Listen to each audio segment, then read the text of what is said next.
Welcome to The Author Next Door, where hosts Angela Haas and Cassie Newell chat about the wild world of writing and publishing. Join them for weekly episodes and special monthly guests. Pull up a chair. The conversation starts now.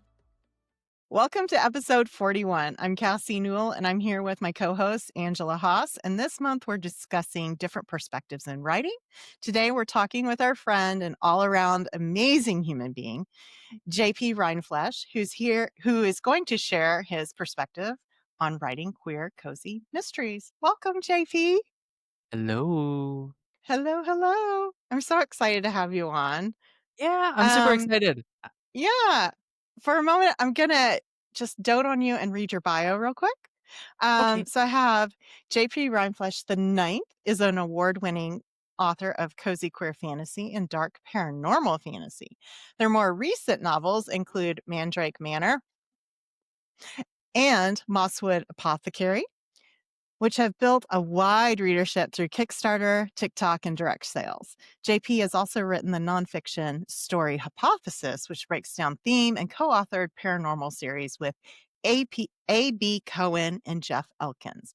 Beyond writing, they are an editor, book coach, and founder of Rockford Area Writers, and you can often hear them on Writers Inc. and The Dialogue Doctor as an occasional co-host. Welcome, JP. Oh, Thanks for the bio. Sorry, I didn't get to your bio fast enough. I was like, yay, I'm so excited. I know. We're like, well, I'm not that excited. I'm like kind of indifferent. No, Yeah, it's I'm fine, so whatever. excited. We're friends, so we can Yeah. all say these things. But Yeah. yeah, good bio reading, Cassie. Thanks. Yeah. So, JP, let's talk about your journey into, moving into cozy. Like, Yeah. I was Okay. just telling you before we started how much I loved Mandrake Manor, but like, how did you get to this point where you made this shift? Yeah. So writing wise, I would say that everything kind of started around like 2017 or 2018. I don't remember the exact date, but I do remember being in the basement of the Rock and Roll Hall of Fame with 14 other indie authors. This was a Jay Thone and Zach Bohannon event. And here's where I met Christine Daigle and also Yep. Mark Leslie Lefebvre. However, I didn't know it was Mark. I didn't know him that well. And we sat by each other the whole time. So that was great. But that was sort of like my first venture into sort of, writing as like a potential career. We did an anthology together. It was post-apocalyptic, very different from cozy. Yeah. But ultimately that led to a couple other events where I ended up meeting a co-writer. We ended up writing a Dark Paranormal Academy series, the Leah Ackerman series. This one is a bit darker. And really like as I started to write more and more and have different stories, I started to notice that like I was pulling back from a couple things. A lot of my main characters were female, which is often sometimes queer coded whenever a queer author or at least a queer male author is writing. They may write a female character because it's easy to queer code some stuff. It's easy for them to fawn over a male character. At least that's what I was doing, and I was well aware of it. So I was like, want to start writing more queer stories. At the time, there weren't as much. It started becoming more of a boon recently. But when I really started, it had more space to grow in, and I still think it does now. So I said, you know what? I want to be unapologetic about it. I want to write queer stories, and I want to kind of add more of that into it. In the middle of Nerds, we were writing it. I was writing it with Jeff Elkins. It's a serial, so we were coming out with chapter week by week. We had queer side characters. This was just sort of me exploring that, but we didn't really specify a like sexuality for our main character. We were sort of like steering away from that, not intentionally, but just wasn't doing it. So halfway through, seeing that every other character was queer and this character had no indication, we're like, what's the harm in having him have a queer relationship? And Jeff, of course, very open about it. So that was really the first story, I think, that was long form that had, a queer main character. Then, of course, I wanted to write my own things. So that's where Mandrake Manor, Mosswood, and everything else came from. That's great. I love Yeah. that. I love that journey for you. And now you're a full-time author. Yeah. So that was a journey. Back in April, I was laid off from the day job, but conveniently, I was also starting to get pickups from TikTok for Mandrake Manor mostly. Hmm. And I had started the TikTok shop a couple months prior to that. And I just said, you know what? I'm going to push. I'm going to, there are other people who are doing this very well. Sasha Black being one of them with direct sales. Um, AP Beswick was another one I was looking at. Hmm. And I said, you know what? If I just keep pushing this and I keep at it, I think I can make this work. And it's now September. I still Nice. have I'm not looking, so that's a plus. I'm That's either great. deranged, which is highly possible, or things are working out. No, they're working out. I'm just curious Yeah. from your perspective going full time, what realities, I know we were talking about this offline, but what realities are often overlooked in that transition in terms of being full time, meaning the challenges and the freedoms, even the Yeah. positive sides? Yeah. So I I've come to realize this, a bit of a workaholic, which is a plus because I think I hear a lot, or I used to hear a lot from people who went full time and they felt like things slowed down. Um, Mm, I Or like that the time that they spent within a day, that it expanded, but it didn't really produce more. mm, I would say that I'm on a different end of that. I'm not necessarily like throwing books out left and right, but I feel like I'm able to spend more time with the story and I'm able to sort of produce a little bit more. But I am terrible at managing my own time. So I do have like cutoffs that I'm trying really hard to stick to. mm, Um, Accountability was a really rough one for me, but I refuse to believe that writing is a solitary practice. I think the act of you writing your story, if you're not co-writing, is solitary, quote unquote, but you don't have mhm, to be alone when you do it. So body doubling for me is a big thing. I love it. I have a couple friends who I hop on a Zoom or I do like Twitch streams and do productivity streams, which basically means that I have a timer. I do like 25 minutes of work, 5 minutes of chatting, 25 minutes of work, on and off. And that really helps throughout my day. So I would say for me, switching to full time was treating this like a job. I still probably need to figure out the times a little better because I'm mm, probably working more than I should. yeah. But yeah, I think that treating it still like it's a business. And I know some people steer clear of that and they're afraid of that. But I think that for me, that's really important. Yeah. That's great advice. Did you always want to be a writer? Was that always part of your journey, just like writing? Yes-ish. So I was like a big reader growing up. Mm-hmm. We kind of lived a little bit out in the country, so I didn't often like have a ton of like friends' houses we would go to. It was more of a scheduled thing, throughout the week, but it wasn't like a daily thing where I would go to a friend's house. Yeah. And so very often I was reading books. We also traveled a lot. We would go to like the cabin over the weekend. So we would go on these long trips and I would be reading a book. So I was just submersed into like Garth Nix and Tamora Pierce and some others, and I just loved their works, and I was very like invested in that. I would say that like I remember writing stories here and there. I also had a little journal that I would write and start stories because I was really excited about like there were almost like fan fiction stories of things like animorphs and like kids with magical powers because that was just my jam. Um, but they weren't long form. They were often just like these short little stories, and then of course I would find another rabbit trail. Being Clifton Strengths and ideation and input being my two top ones, I Oh, just wow. follow the bunny trails all the time. Um, Wow. Ideation, intellection, and input are my top three. Wow. Three eyes. Wow. So if you can imagine head in the clouds, that's me. I really liked writing stories like in high school, and I took a creative writing class in college, but I went the route of the sciences. In Mm-hmm. college, I took and got a degree in biochemistry, but there was always this like desire to write. I just didn't know that there was this indie author side of things. And I think that really started to take off in college where I wasn't aware of it. Like the KDP and all of those things really took Right. off Right. in my time Yeah. in college. And so when I was then doing the day job after I graduated, I started finding podcasts. I started finding, Joanna Penn and all of those other wonderful people. And I was like, at some point, I got to take a leap, right? I can't keep starting and stopping stories. So that's when I then did the basement in the Rock and Roll Hall of Fame. Wow. That's What a awesome. huge like meeting, like a destiny meeting, Ooh, because that yeah. really, I mean, led you to all of those people and to us. I mean, if it Yeah. wasn't for Jay Thorne and Zach, we wouldn't have. I mean, you run into people eventually, but I think we all kind of started in those smaller groups to begin with, which is Yeah.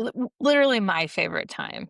Yeah. Like, I Mhm. think it was during COVID or just out of COVID. We were all in that small group with Jay Thorne, and then Jeff Elkins we kind of moved into, and Cassie and I were in Sasha's Rebel Authors, and I Yeah, miss those forever. days of those smaller interactive groups, you know? Same. Yeah, I really Um, like those, like, mastermind groups. Those were really fun. Yeah, oh yeah, yeah, those were yeah, fun, and I learned so much just talking to people I could identify with. In that it wasn't that, I mean, I was a total beginner, and it wasn't that everyone was on my level, but it wasn't like, "Oh, James Patterson is also in our group," and, I Yeah, can't yeah, identify with James Patterson, right? You know? yeah. right. Yeah. So, That's funny. I just had a little bit of nostalgia. Those were the days. But my other question is, so what you were writing before, was that truly, like, what you wanted to write 100%? Or is what you're writing now like 100% you, everything that you've wanted to express and write and form as far as storytelling? Have Yeah. you always been doing that, or is this truly like you? Think I will Mm. always be some form of, like, a genre hopper of some kind, Oh, but I would say that, like, settling into this idea of cozy fantasy, which I would love to talk about some of the structure there, but the idea of cozy fantasy, of these, like, lower stake things, and exploring a world where it's just, like, queer joy without really any prejudice. It's very like Schitt's Creek, in mhm. that sense. I Mhm. just love that. I want stories like that to be told, and I like being in there, and I like seeing characters that are having just like any other struggle. They just happen to be queer, and like it happens to be a queer love story, but like it's not a coming out story. It's not any of those things because Right. it's not centered around that as much as it is. These characters are queer and they're going through, trauma from being a war veteran, which was one of my serials that I wrote for Tapas. And it's more focused on that. And he's also falling in love with one of the counselors who's there. And so Mhm. that's like, I really like exploring these dynamics and really, seeing reflections of myself and other, representation in there as well. Um, yeah, So let's talk about the cozy side, the cozy mysteries and fantasies. I mean, there anything cozy is having a real moment yeah, right now. yeah, I mean, it's really interesting to me to digest that. But why do you think readers are turning to cozies, and how do you see queer cozies adding a fresh perspective to that trend? yeah. I think there's that, like, things are going to go well by the end of it. It's sort of Yeah, like picking up a romance and knowing that it's called a romance because there's a happily ever after. right. I think that especially, and this was the one thing I really started to notice this because I'm picking up more and more cozy fantasies, that there's almost like two not factions, but like two groupings of cozy fantasy that I think exist. And one of them has like a really strong formula that almost reflects like romance formula beats, but in a Hmm. cozy fantasy realm. And this is like a character who is high in their stature, high in their status. They're, maybe a major warrior, a major mage, and they either retire, something happens and they can't do what they were doing, but they end up in a community in which they start a building of some kind and they form a connection with the people around them. So as opposed to a romance Mhm. where it's focused maybe on like a romance, the romance is sort of something that helps build to a community moment and this sense Mhm. of togetherness. And I've noticed that like with Legends and Hmm. Lattes, Cursed Cocktails, I think Can't Spell Treason Without a T, like a lot of those like what we would call cozy fantasy that really broke the genre or like made it come out were these like formula pieces. Um, and then I don't necessarily write that, and I'm really interested. And I kind of want to explore that sort of Yeah. structure because I think that's Yeah. fun. Whereas like I'm over here and I'm writing, and I think other people are writing this too, but like I grew up loving Studio Ghibli movies, which are like they're movies from Hayao Miyazaki. They're Yeah. like Japanese storytelling.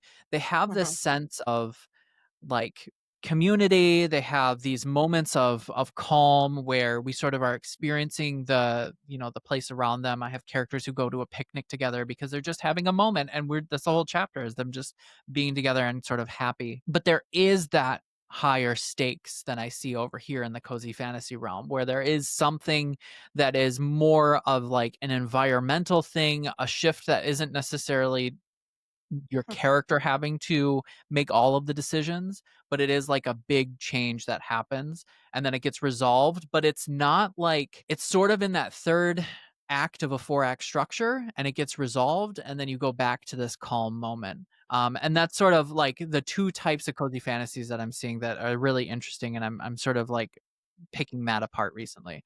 Why I think character or why I think readers are liking this is that calm, right? The That fact that calm. Mhm. by the end of it, you feel connected, you feel like there's a community there, you feel happy. And I think a lot of people are just looking for that. It feels I to think it's me the new oh, escapism, right? Mhm. yeah, Yeah.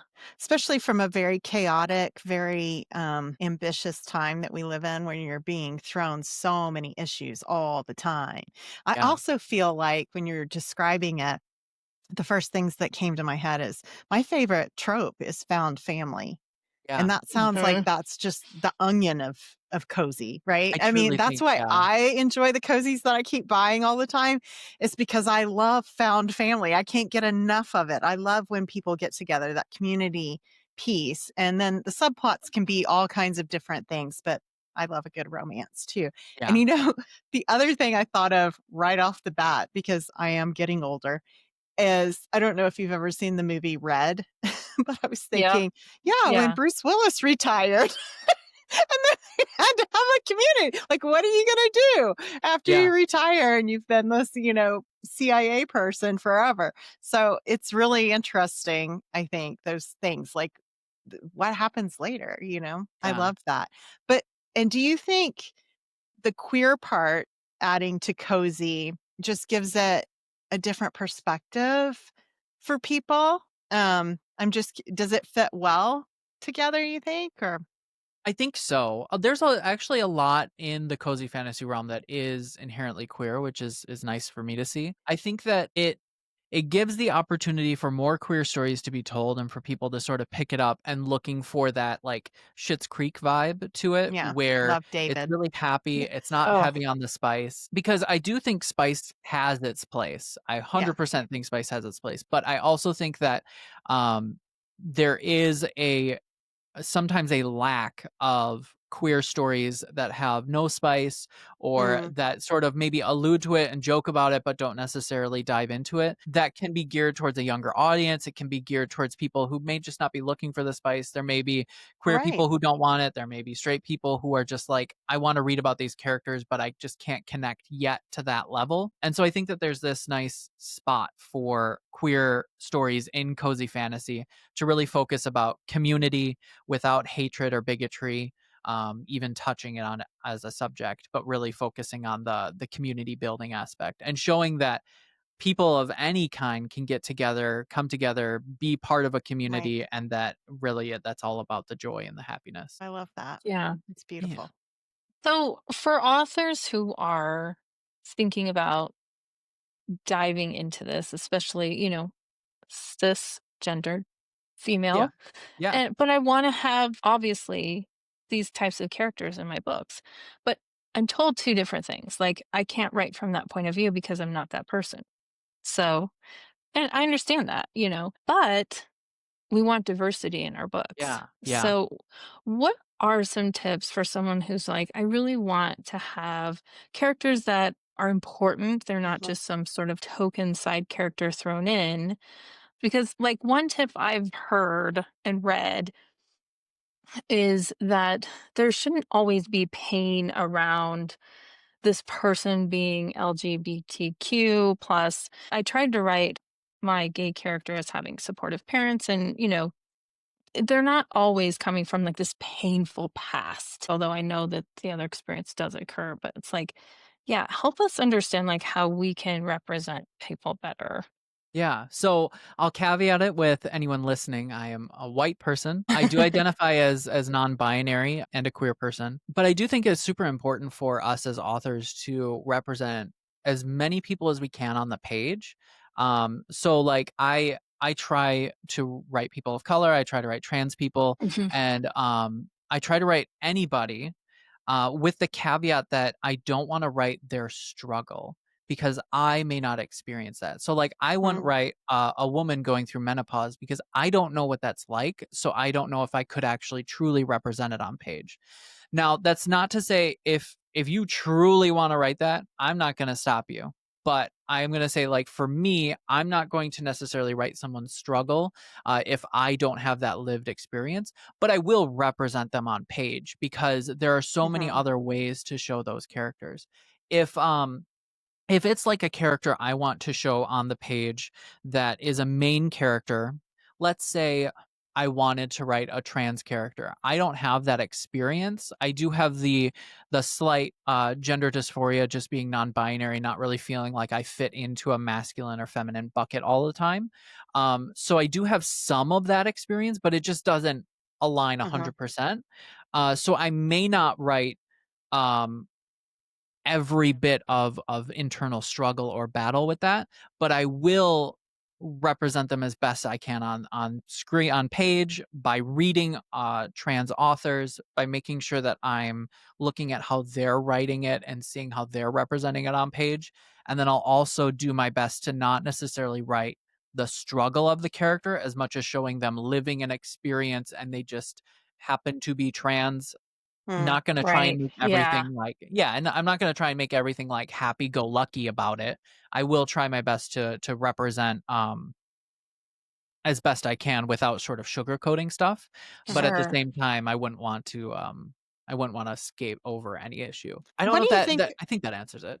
What do you think I about think so. sensitivity readers? Because I did in my young adult fantasy series, I do have a gay representation, and it was interesting because my daughters are bi and they're very fluid, and so I did have them read it. I was Yeah, like, I'm not the struggle that was there for my particular characters was because my character was in love with his superior in a military setting.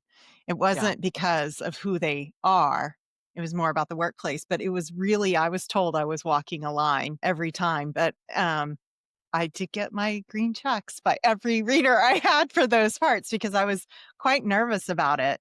And it's interesting to me because I also find this with, you know, characters of color, and it's difficult because you want to include. I have a very vast experience, but it's not my own personal experience. So they're always going to be a side character. So I'm just curious your thoughts with readers. So don't necessarily I don't think I've ever really had a sensitivity reader per se, especially when it comes to, like, queer representation because I feel like, You've got that. Yeah. You yeah, got that. like, I think I'm okay, and if I'm not and someone calls it out, I'm more than happy to have a discussion about it. Um, I did have, somebody who was reading, this one is the Tapas original, it's called The Greatest Storm Age Needs a Break, and I did a lot of, like, PTSD work in there, and I've never Mhm. experienced it, and it was just super convenient that the person that I was reaching out to, they had experience in it, so they really just highlighted a couple things from it, and I found it super duper helpful. What I would say the same almost goes with, like, critique groups, which I have really strong opinions about. Hmm. Me too. And it Yes, we all do. Hmm. good, good. Um, but, like, I think sensitivity readers can really help you if you don't have that experience and you don't have that, like, Mhm. ability to find somebody who has it and like you don't feel confident that you've represented it well enough on page, but Right.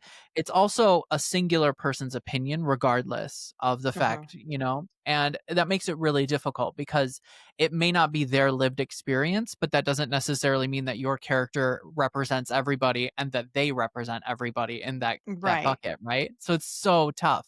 um so I think that you almost have to trust that sensitivity reader. If you're able to see the work that they've looked at before and the comments that they've 4, made yeah. before, that's Yeah. also super important because I think that um in the same sense of critique groups where you may get somebody who has never read your genre and who doesn't understand storytelling in the way that you do, and they then critique your work from their lens, and they critique it poorly because they don't Mhm. have that reflection of what's Right. popular in your genre and what's well said, that it can inhibit you from doing it. Mhm. So go in it with grace, understand, try your best to do a little research on the sensitivity readers, but like I said, I don't really use them. Yeah. Um so that would be my advice. I don't know. Yeah, it's interesting. I've stopped using like alpha readers to the extent that I just bug Angela when it's like Yeah. really like something, something. I'm like, Angela. But I don't, and every now and then I'll send it to my daughter who's more curious than anything else. Yeah. My oldest daughter. But yeah, I don't really do that anymore like I used Yeah. to because I I feel pretty solid. I always felt like this might be my own problem, but I always felt like, I needed a ton of beta readers and all this. I wrote Mandrake Manor for one person, and that one person read it through and they would leave comments behind it. It was of course published as a Yeah. serial beforehand, but one person read it before it went out. Same with Mosswood Apothecary. Um, Yeah. I just kind of like Yeah, that one viewpoint. I'm Yeah. trying to get there because I think it's still my self-confidence in that, well, I think this is really great, but shouldn't I have eyes on this? Because there's maybe something I'm not seeing. But, and I do have like a few, I always will have like the same people I trust in our like writers groups because they're writers themselves. They understand the processes, they understand what it takes to craft characters. But then every time I go outside of that and deviate, I get feedback that it just starts to cloud, Yeah. my judgment. Although your readers aren't writers either. I think, Hmm. dealing with, queer characters, people of color, I think if you're doing research, if they have a purpose, they're not just some person that has a couple lines and isn't really a part of the story. They're just sort of there. Yeah. Mhm. And they're a side character, but they have a meaningful, you know, addition to your book. For example, I wanted to really represent or bring attention and awareness to Black cowboys and cowgirls. And there's something called the Bill Pickett Rodeo that I researched, and that is a rodeo that uplifted Black cowboys and cowgirls. Because when we think about a cowboy and cowgirl, we don't always think about a person of Mhm. color. Yeah. But I wanted that in my book, and that was the intention because we want to bring awareness to like, there's, cowboys and cowgirls are all sizes, shapes, colors, honestly, because I've seen it. I've been to the pro rodeos. They are Yep. all out there, right? And so I have side characters that are part of this rodeo. So they have a purpose. And I just really researched how to represent them the best way and how to weave them into the stories. So, but I had to work hard on that. And I feel Yeah. pretty good about it because I did do the research. I didn't just throw Mhm. it in. So, I think that's also key, but I'm trying to get away from I think I'm showing it to too many people. And now I'm starting to second guess myself, you know. Yeah. Yeah. I would stop showing it to too many people. Yeah. Yeah. Um That's what I said to her when she said, "Hey, so and so said this." I was like, "Did they even understand the first part?" Like, I don't think so. Right. Right. And I think too, like, especially like I will admit, like I'm still learning, I'm still growing, and I'm still Mhm. willing to like Absolutely. adjust as I go. And that maybe I didn't represent some things well enough in previous works, but I'm constantly looking for ways to improve. And like there are so many things that I as a white person just don't necessarily know that I'm doing. For Right. example, if I'm describing characters, sometimes I might default white and I won't realize it. And so all of a sudden I'm describing every other character except for all the white characters.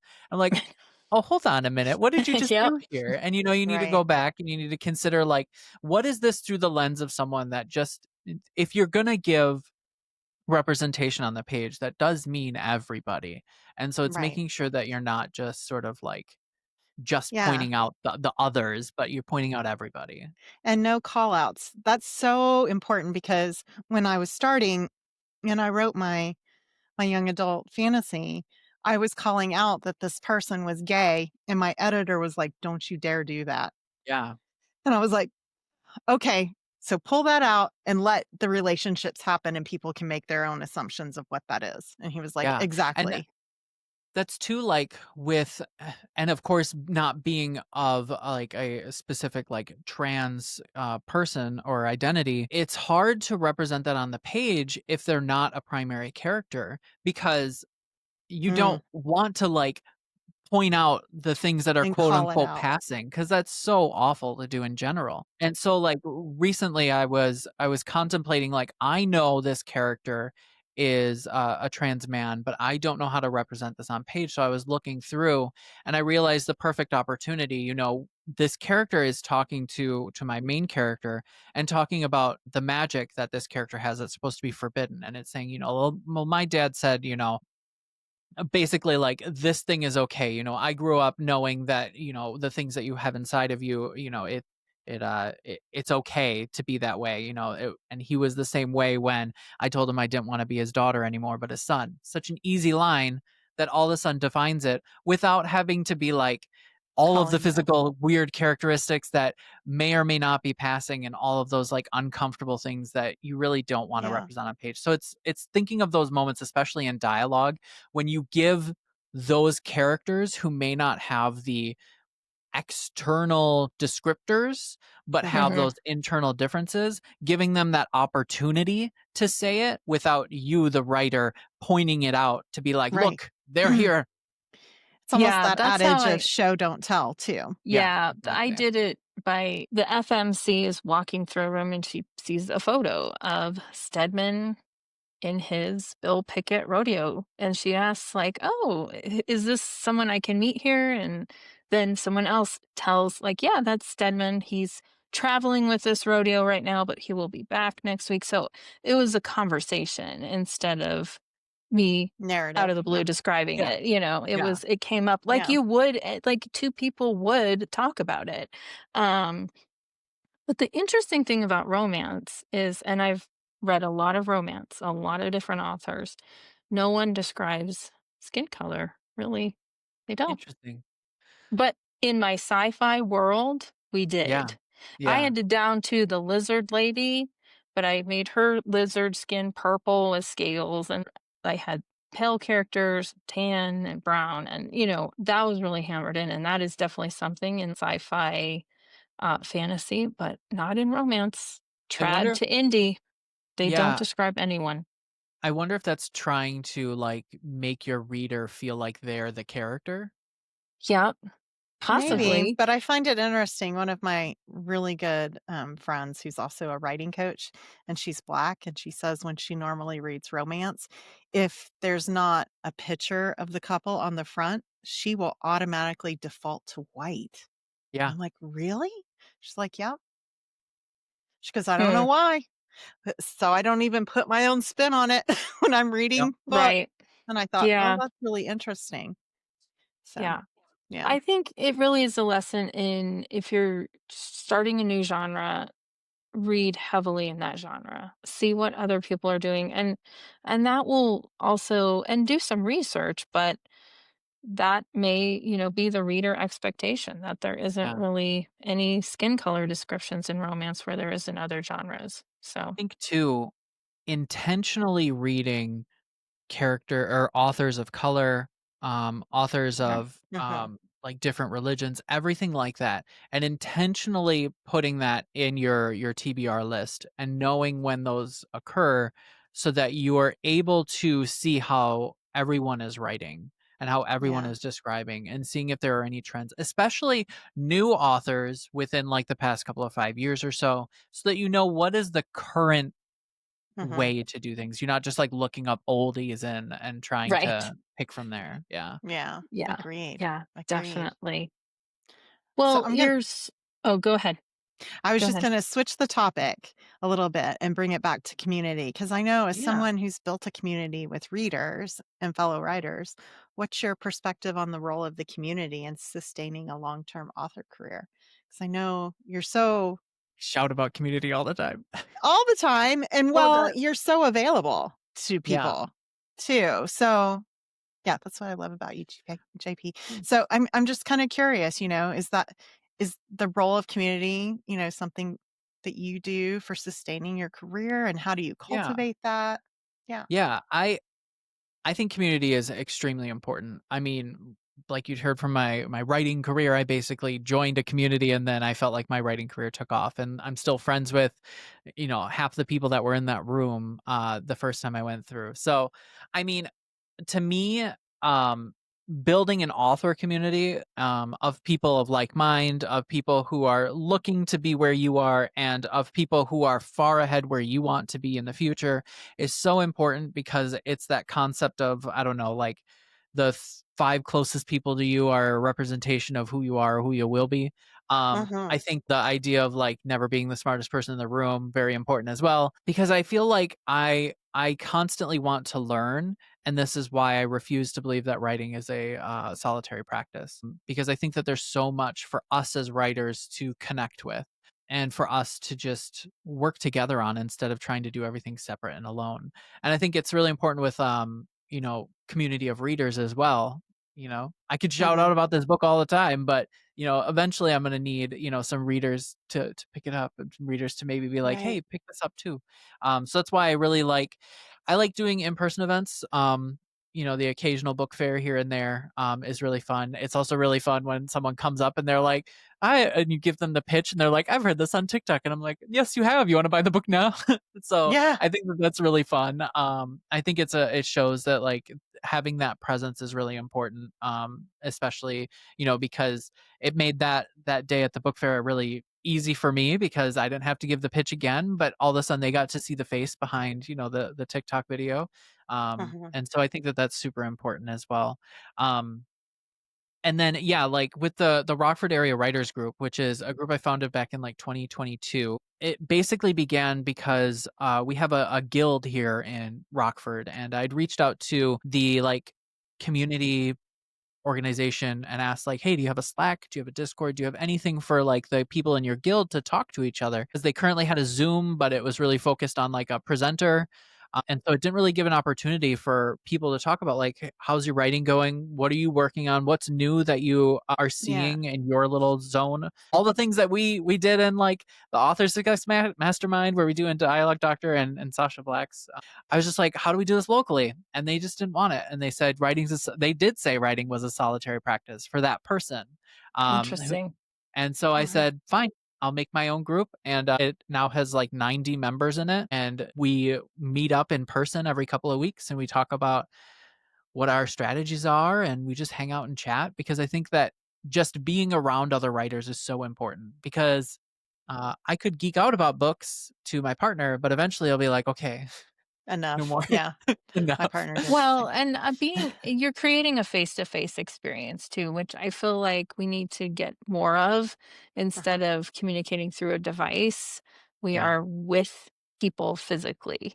Mm-hmm. And I know sometimes that makes introverts' eyes like twitch, but small group Yeah. of, Small Yeah. groups are so good. yeah, Yeah. I love small groups. I'm I going to Author Nation, and Yeah. yeah, I'm like, that's gonna be so many people, It's it but I'm is. gonna do it anyway because there are so many yeah. faces I want to see. But truly, small groups, so good. I love them. Yeah, it's so interesting that you say that, Angela, because on the news this morning, granted it was my Nashville news, but they were saying that people are starting to come into Nashville more and more and to unplug, right? To get away from their cell phones. And they'll go on these we have a lot of hikes, a lot of hiking areas out here. And it was so funny because I was thinking to myself, I just got rid of my Apple Watch. I was done being so accessible. I was just like, I'm done. Let me just put on my old analog watch, get a new battery in it. I just feel like, I think from the time of COVID to where we are now, like people are done.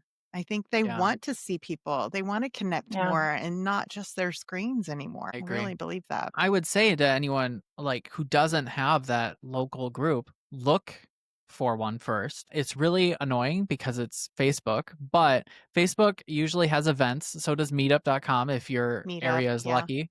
Ours doesn't use it at all. Mm. But search writing. You have to search all the different words. So you have to look up writing, writer, write.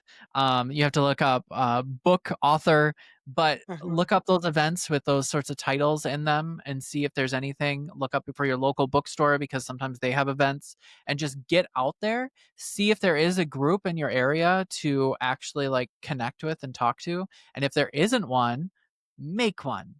And then just say, hey, I'm going to be at this restaurant at 6 p.m. on a Monday. If anyone else is a writer and they would like to join, feel free to. And then one day you'll have 27 members show up and you'll be like, I reserved a table for 12. I don't know what to do, but hey, it'll be fun. I love it. I love it. I love it.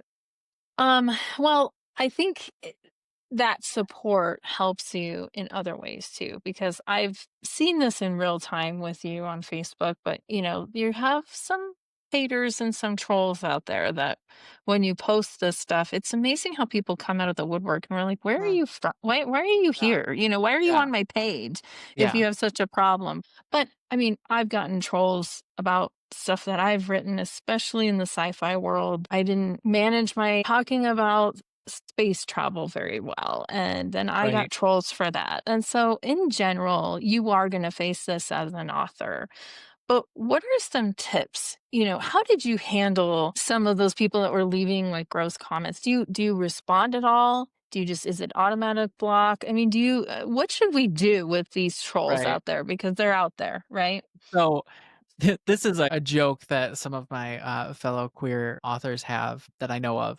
And it's just, we have a little bit of queer spite because why not? It's fun. We're a little sassy. Right. Honestly, like from the wise words of Jinx Monsoon on RuPaul's Drag Race, water off a duck's back. It doesn't impact me. I don't care if you have those strong religious opinions, but I will respond because you know what? Maybe I'll get a little bit of joy out of knowing that them interacting with my post just means they get more of it. And that's funny to me. And honestly, like if I can make their day a little worse, is that what Oh. I'm going towards? But no, Right. honestly, like being a queer person, I grew up in a small town. I also was not necessarily Christian in the sense. And so I've been constantly told I'm going to hell, and I've constantly been told all of these things. And like you just get I don't know, a tough skin about it. I don't care Yeah. anymore. It doesn't really impact my life, but I love to sort of question where that vitriol and that hatred comes from. Especially because I'm writing cozy queer fantasies. They're fun. They're not full Right. of hatred They're or fun, bigotry. they're loving, But they're beautiful. Yeah. to Yeah. some people it breaks their worldview. And I don't think that ignoring it constantly is good, because Okay.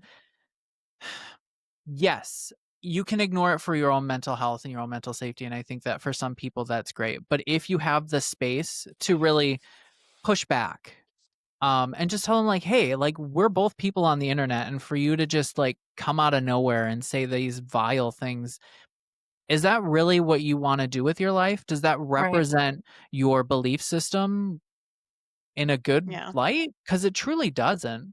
And so I will respond. I will use some of the things that they say as social media posts because Right. you know what? Like I think Sasha Black got a 1-star review about basically porn. Sorry if Mm-hmm. I can't say that, but um and uses it because we can use that kind of stuff.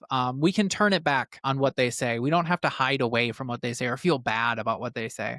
I know myself well enough that I don't have to worry about what other people think. Right. I That's love that. It's amazing. so healthy. I Yeah. want to be like you. I'm Thanks. going to someday. Maybe not just like you. We're really different, but Different but same. yeah. Different, but the same. JP, this Well, was wonderful. Thank you yeah. so Yeah. much. I'm wondering if we Thanks. could pop over to table topics. Yes. Ooh. But first, where can we find you? Oh, Where can readers yes. find you? Show them your book again. Yeah. You should grab this book, everyone. Cassie has her copy. I have my copy. It's somewhere. Oh, there they are. Here it Yeah, is. it's a beautiful book. It's a really good Yeah. one. Um, Yeah. And the But where can audiobook readers I was claiming too. So good Yeah. if you are an Also, audiobook the person. audiobook was recently picked up by Tantor, so it will be releasing again in March, and it will be wide because it's currently only on Audible. So Oh, Nice. awesome. Fantastic.